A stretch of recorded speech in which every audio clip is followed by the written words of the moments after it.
જય શ્રી કૃષ્ણ, જય દ્વારકાધીશ મિત્રો. આજે આપણે અધ્યાય 18નો 74મો શ્લોક સમજીશું.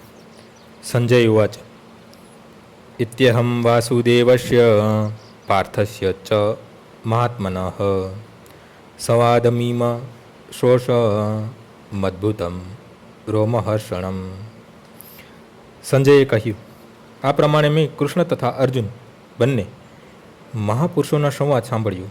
આ સંદેશ એટલો અદ્ભુત છે કે મારા શરીરે રોમાંચ થાય છે. ભગવદ્ ગીતાના પ્રારંભે ધૃતરાષ્ટ્રે પોતાના મંત્રી સંજયને પૂછેલું, કુરુક્ષેત્રના યુદ્ધ સ્થળમાં શું થયું? ગુરુ વ્યાસદેવની કૃપાથી સંજયના હૃદયમાં સમગ્ર ઘટનાનું સ્ફુરણ થયું હતું. એ રીતે તેણે યુદ્ધ સ્થળની બાબતમાં વર્ણન કર્યું હતું.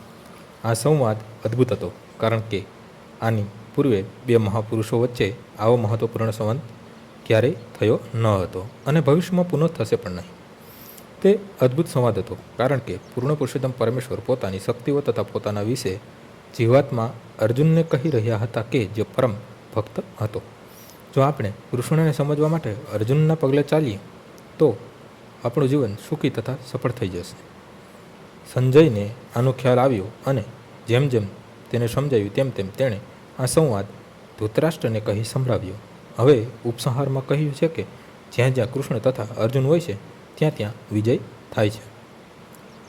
આજનો શ્લોક અહીં પૂર્ણ થાય છે. આવતીકાલે ફરીથી સવારે 6 વાગ્યે મળીશું. જય શ્રી કૃષ્ણ.